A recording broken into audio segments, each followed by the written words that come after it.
Olá, sejam todos muito bem-vindos em mais um programa Café de Negócios. E no programa de hoje eu estou aqui com uma pessoa muito especial, o Franco Takakura. Seja bem-vindo, Franco. Muito obrigado, Érica, pelo convite. Uma satisfação enorme estar aqui com você. Muito agradecido mesmo. Muito obrigada. Na verdade é Doutor Franco, né, Franco? Nós temos projetado minha carreira em virtude do meio científico e do desenvolvimento humano.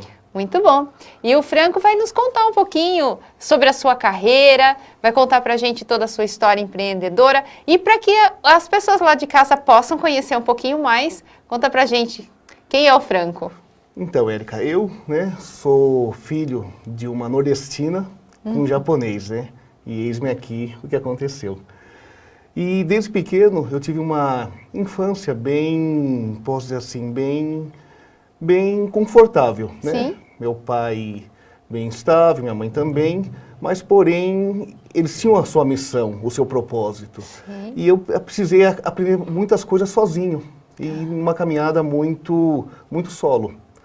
E desde pequeno, então, entendi que a minha missão era ser polícia. E queria ser polícia e comecei a traçar uma trajetória em busca disso, Então, já com 15, 16 anos, eu fui prestar exército, marinha, aeronáutica e passei algumas provas teóricas, mas reprovei algumas provas físicas.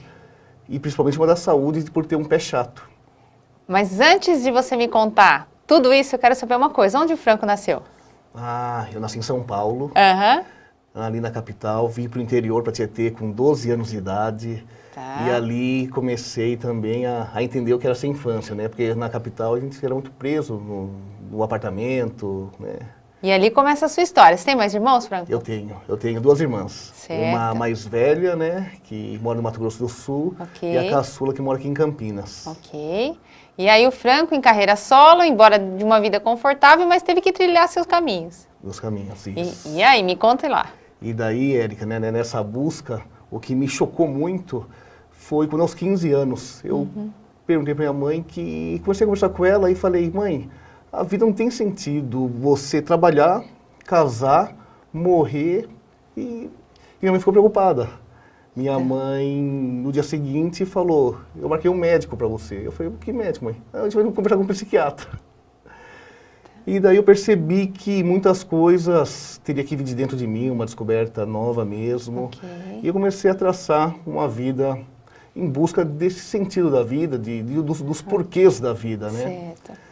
E quando eu me deparei, nessa busca por ser policial, por estar na área da defesa civil, militar ali, eu falei, poxa, eu vou então tentar a Academia do Barro Branco. E era pela USP, pela FUVEST. E terminei sendo aprovado nas duas fases da FUVEST e terminei sendo reprovado na última prova física, que era a corrida a longa distância. Certo. E até a prova de saúde que eu tinha, do pé chato, fui aprovado. Puxa vida. Então, assim, eu falei, poxa, me deu não digo decepção, mas falei, preciso recomeçar novamente. Okay. E vários recomeços de batalhas, para mim, começou a virar uma constância nessa busca. Tá certo. Você estava com quantos anos aí, Franco, mais ou menos? Eu tinha meus 17, 18 anos.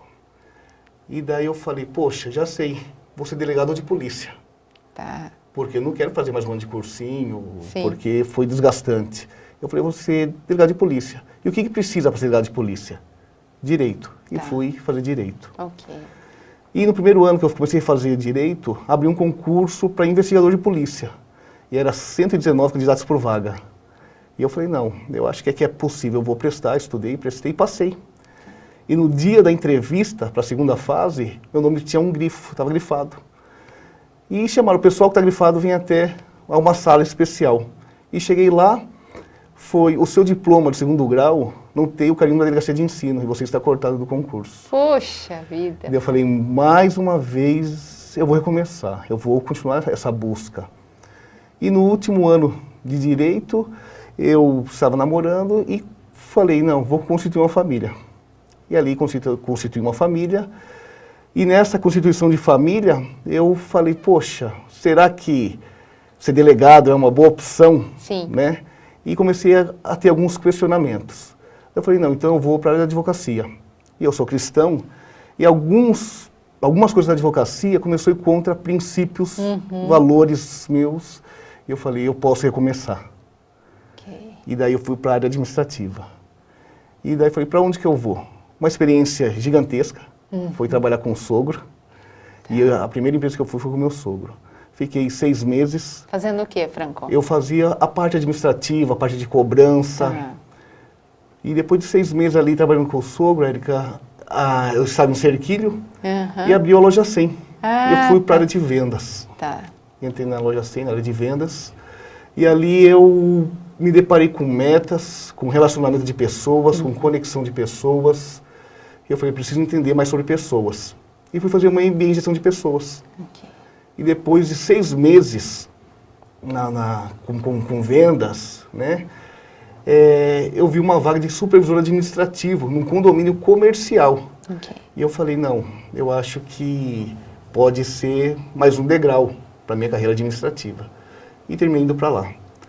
E daí lá foi muito prazeroso, foi muito gostoso, porque eu lidei com pessoas muito do operacional, limpeza, segurança, os donos das lojas, e foi muito bom, muito aprendizado. Ok. Mas eu ainda falei, poxa, acho que eu posso ainda Falta alguma coisa. subir mais um degrau. Tá faltando um sentido, né? Tá certo. E fui para... Tinha uma empresa de alimentação na cidade, uma empresa grande, 14 mil funcionários, tinha unidade no Chile, na Argentina, e abriu uma vaga para auditor, estava se montando o departamento de auditoria. Certo. E eu me candidatei, fui selecionado e comecei assim nessa nova empresa, nesse novo degrau. E lá o que aconteceu, né, Érica? O interessante foi que eu aprendi muito, mas comecei a entender as pressões do meio corporativo de forma muito mais assídua. Sim. E comecei a ter alguns problemas até de saúde com isso. Mas não desisti. E dentro da própria empresa eu mudei de setor. Eu fui para o departamento de novos negócios, de novo desenvolvimento. Certo. E ali eu comecei a fazer uma MBA em controladoria e finanças. Ok. Buscando sempre a performance, buscando sentido, como ser melhor. Depois de tudo isso, Érica, eu falei, poxa, fui para um outro departamento de orçamento. Tá certo. Onde nós íamos buscar novos clientes, fazer a parte de custo. Tá. E eu falei, então, eu quero mais conhecimento e fui fazer um mestrado. Certo. E no meio do mestrado, eu comecei a lecionar. Tá. E por ter passado em 3 departamentos dessas empresas, o que aconteceu? Eu pedi uma oportunidade e eu fui promovido para gerente de controladoria operacional. Ok. Porém, eles queriam manter o mesmo salário meu durante 7 meses por adaptação. Certo. E eu não achei muito justo. Tá. E daí eu resolvi sair da empresa, abri uma empresa de consultoria Ok. e fui viver a carreira solo também, tanto como professor e como consultor. E aconteceu uma coisa já consolidada com alguns clientes, aconteceu uma coisa diferente. Fui prestar uma consultoria numa empresa aqui em Guarulhos que ela tinha filial no Nordeste.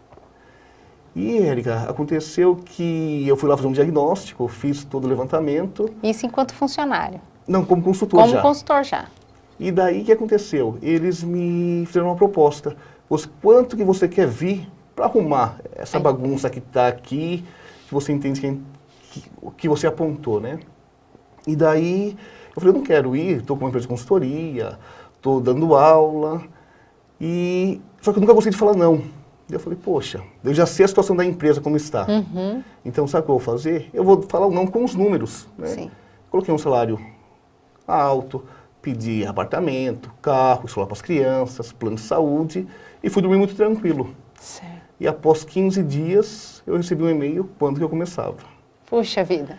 E daí, um novo recomeço. Tá. Me preparando para ir para o Nordeste, voltar a ser CLT, porque eu sempre tive isso comigo. Se você deu a sua palavra, honre com a sua palavra. Certo. Mesmo que vá contra o que você não queira, não seja do seu gosto. Sim. Mas honre sempre sua palavra.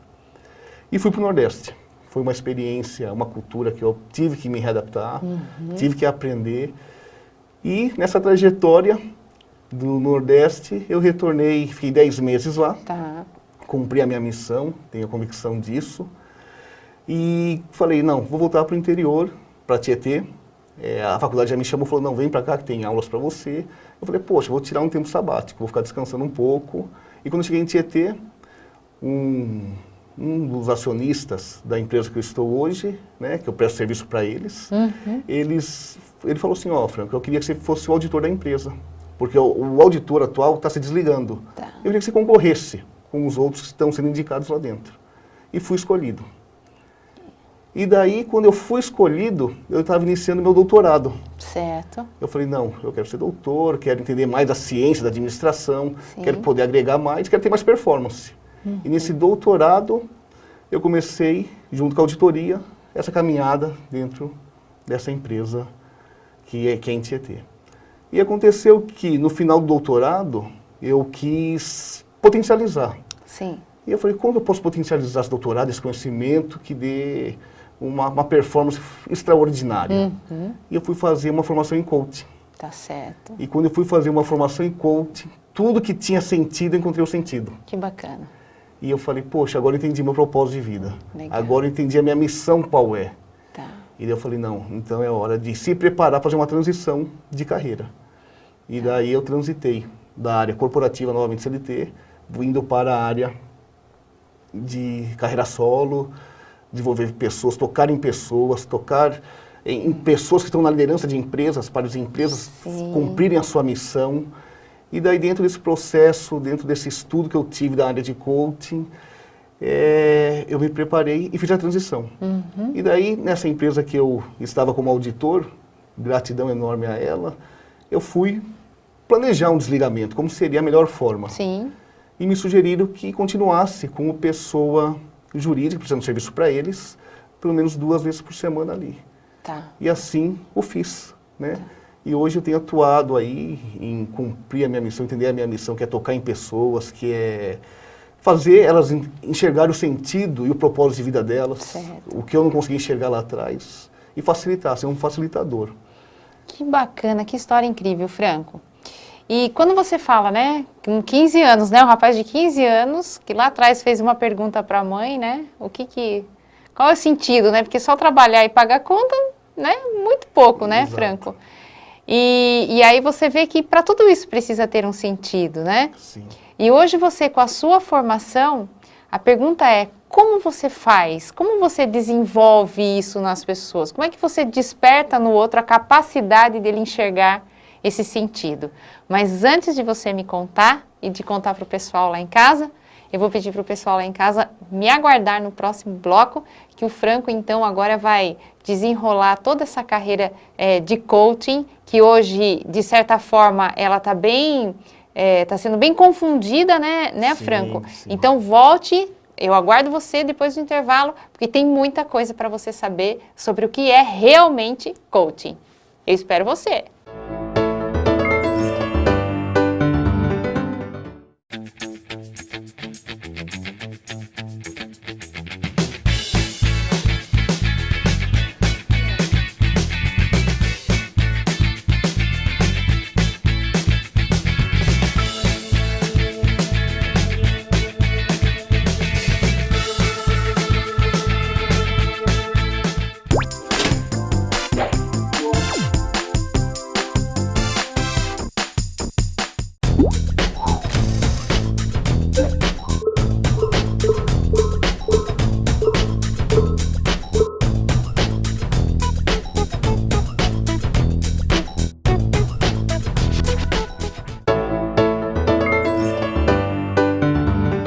Sejam bem-vindos no segundo bloco do nosso programa Café de Negócios e eu estou aqui com o Franco, Dr. Franco, que hoje é coaching, né, Franco, que nos contou aí um pouquinho da sua carreira, que inclusive é incrível, parabéns. E eu fiz uma pergunta para o Franco antes de terminar, né, o primeiro bloco, eu perguntei para ele, como é que ele desperta nas pessoas essa capacidade da pessoa identificar o sentido de vida dela? Né, Franco, agora tem muita coisa que eu quero perguntar para o Franco aqui sobre essa carreira coaching. Mas vamos lá, essa é a primeira pergunta. Como você faz isso, Franco? Então, Érica, eu vejo a importância de despertar para a pessoa entender o sentido, o propósito, qual o legado, qual que é a marca que ela vai deixar aqui na Terra, né? Tá. Primeiramente, ela se conhecer. Por que acontece? Esse mundo capitalista, o nosso sistema hoje, o que nos traz? nos deixa no automático. Sim. Nós olhamos muito para fora e não para dentro. Sim. Então, entender a essência, entender qual que é a sua criança interior, você saber por que você foi criado, por que você está aqui na Terra, né? Então, eu acho que isso é muito importante. Esse é o primeiro passo. Esse é o O ponto, né? autoconhecimento.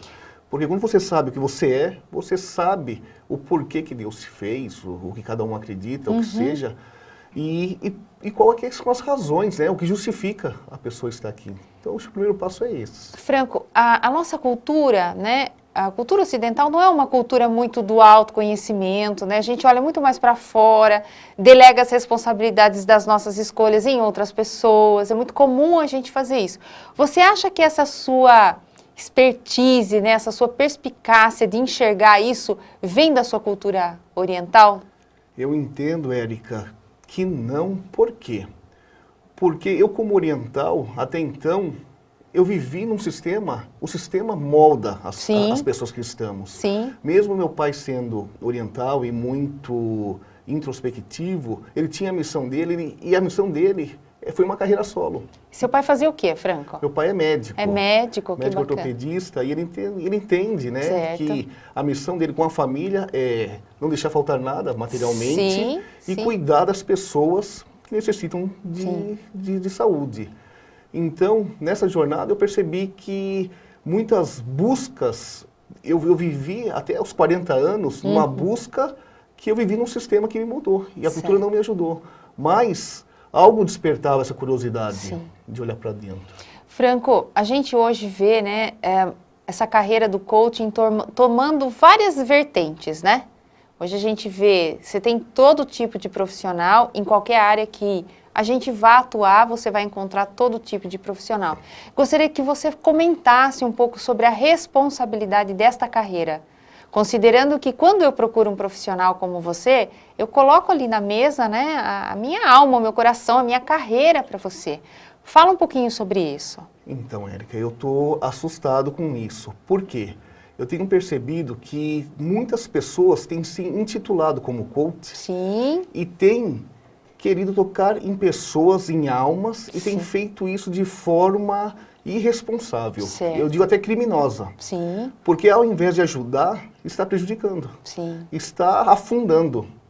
Então, eu entendo que as pessoas que estão se intitulando como coach, elas precisam ter um preparo mínimo, primeiro, de transformação interna dela mesma. Certo. Segundo, ter uma formação concisa, porque coach é ciência pura.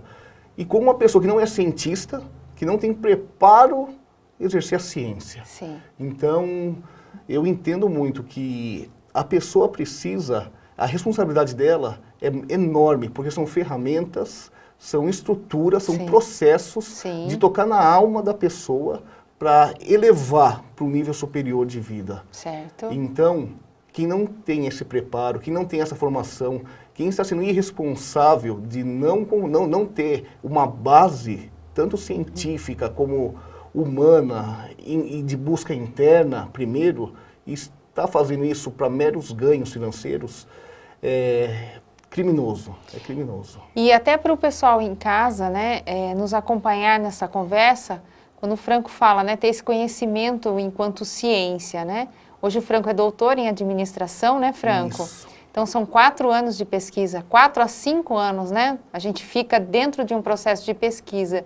E algo que eu gosto muito de frisar é isso, né? As pessoas passam muitas vezes um final de semana dentro de um evento de imersão e acredita que ali vai ter a capacidade exatamente de lidar com algo que é precioso, porque é a vida da pessoa, né? E nós, enquanto profissionais da área, nos tornamos referência dessas pessoas, né, Franco? Sim. Franco, o que mais você daria como alerta para as pessoas que estão em casa nos assistindo e que querem buscar um profissional? Qual é o critério de avaliação? Então, eu entendo que a minha carreira não está indo bem, que a minha vida não está indo bem. Qual é o critério? Muito bom essa pergunta, Érica. Eu vejo assim, o primeiro critério é analisar essa pessoa tem a formação de coaching em que escola? Certo, porque muito bom. Tem escolas que são de padrões muito bons. Sim. que tem ISO 9000, que tem... Certificações internacionais. Exato, exato. Então, primeiramente, qual é a carga horária dessas escolas nas suas formações? Sim. Então, isso é muito importante. Segundo ponto, vamos dizer assim, para que você está buscando coach? Eu estou buscando coach na área esportiva, tá? A pessoa tem formação na área esportiva, Sim. ela tem dedicação, tem conhecimento, tem prática, tem Sim, vivência, sim, ela sim. respira aquilo. Sim. Poxa, eu vejo pessoas, empresários, buscando coach em profissionais formados em educação física. Sim. E esse profissional de educação física, que se denominando coach, o que ele faz?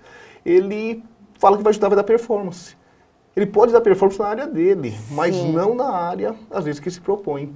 Então, eu acho que a primeira coisa, o que você está buscando, a vivência, o profissionalismo, Isso, o conhecimento técnico, isso. tem a ver. Isso. Muito Porque o coach é uma ciência que vai potencializar o que a pessoa tem para te ajudar. Sim. Se ela não tem, como que vai potencializar? É, porque eu só consigo oferecer aquilo que eu tenho. Perfeito. Exatamente isso.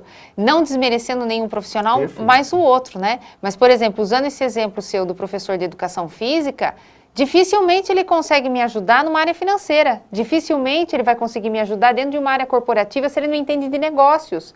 Da mesma forma que eu não vou poder ajudá-lo a ganhar o campeonato, porque eu não conheço a técnica. Sim, se, Né, alguém, Franco? se alguém me procurar como coach, ó, eu quero ganhar performance física, eu quero ficar sarado, musculoso, eu não vou ter potencial, eu não vou ter competência para isso. Exatamente isso. É isso mesmo. E que mais, Franco, você pode nos falar para agregar esse valor? Como é que funciona o processo? São sessões? Como é que dá esse desenrolar? Perfeito. É muito bem como você colocou, Erika. É um processo. Tá. São 10 sessões. Ok. Essas sessões são ferramentais, são ferramentas, Tá. é técnicas, é ciência, que a gente começa trabalhando com o autoconhecimento, a pessoa se conhecendo. Depois que ela se conheceu, ela entender, já que ela se conheceu, ela sabe onde ela está. E agora se traça um objetivo, aonde ela quer chegar. Certo. O que ela busca com aquele processo? E ali vai se traçar o quê? Meios para ser um acelerador de resultados. Ok. Então vai potencializar. O que ela faria, de repente, em 2, 3 anos, que ela teria insights, teria coragem de fazer, em 6 meses, acompanhado com uma pessoa, com um coach, ela vai conseguir atingir. E esse é o valor que ela vai definir se vale a pena ou não estar acelerando o resultado. Ok. E- Pode Então, terminar. eu vejo assim, né, Erika? O processo de coach, ele não é... Muitas pessoas falam assim, eu já fui procurado no caso. Meu marido é usuário de entorpecente. Você faz coach nele? Não. Coach não é cura, não é terapia. Muito bom O coach não cura nada. O coach, ele acelera resultados, ele traz você do ponto que você está para o estado que você deseja, que você quer alcançar, de forma muito rápida. Apenas isso. Ele não cura, ele não sara, ele não tira a depressão. Sim, isso é muito importante, porque a gente inclusive vê anúncios na internet, né, Franco? A internet hoje nos ajuda com muitas coisas, mas também acaba prejudicando e confundindo as pessoas. Eu não posso, uma pessoa que está em processo de depressão, nem é indicado coaching, né? Sim, não, de jeito nenhum. Porque as ferramentas do processo dele é químico, Sim. psiquiátrico e psicológico. Isso. Nós, como coaches, não temos competências. A não ser que a pessoa seja psicólogo, psiquiatra e coach, mas ela vai usar outra ciência, não coach. Não posso fazer isso dentro da sessão. Então, assim, é totalmente áreas diversas mesmo. E eu gosto de falar essa palavra que é criminoso o coach que faz isso, é criminoso. Franco, hoje, os profissionais que você atende, né? Muito mais profissionais da área do corporativo, como é que se dá esse processo hoje com você na sua vida? Eu percebo, Erika, que os profissionais que eu atendo hoje, a principal dor que ele tem é entender o quê? As gerações. Tá. A transferência, a sucessão na empresa, Certo. entender os seus gerentes, os diretores, por que eles querem daquela forma. E o que acontece com o processo de coach? Da consciência de quem ele é, onde ele está, dos seus colaboradores, dos seus filhos, dos seus sucessores, da conexão, para eles entenderem aonde eles querem chegar. Aonde um começa a entender a linguagem do outro e os porquês do outro. Então, eu só fiz eles se entenderem, da conexão. Se conversarem. Se conversarem e fazer sentido. Porque eles só vão agir se fizer sentido. Faz sentido? Faz, então eles fazem. Perceba o quê? Por que uma pessoa hoje começa um regime e não consegue? Porque não faz sentido. Se essa pessoa for diagnosticada que ela precisa emagrecer, porque senão vai ter um problema sério de saúde, vai comprometer a família, se fizer sentido, ela emagrece na hora. Sim, exatamente isso. É por isso que a gente não precisa necessariamente de motivação. Nós precisamos de disciplina. As pessoas não performam não porque elas são desmotivadas, mas é porque elas não têm disciplina para continuar, né? Sim, exatamente. O foco está no continuar, né, Franco? Sim. Franco, se tiver alguém lá em casa nos assistindo e querendo entrar para essa carreira, o que você diria das dicas, o que esse pessoal lá de casa tem que fazer? Para ser um coach ou para passar por um processo de Vamos coach? responder as duas perguntas? Se eu quiser ser o profissional, aplicar o método em alguém. Tá. Primeiramente, se a pessoa quiser aplicar para ser um coach profissional, primeiramente, saber se essa é sua missão, se esse é o legado que você tem que deixar aqui na Terra, se é para isso que você foi chamado, para tocar em pessoas, entender, está muito claro que esse vai ser o meio para você cumprir o seu legado. Segundo, se você está preparado para isso, se você tem competência técnica, se você está bem resolvido com você mesmo, essa é outra dica. E a terceira, busque profissionais, escolas e todas as ferramentas da melhor qualidade.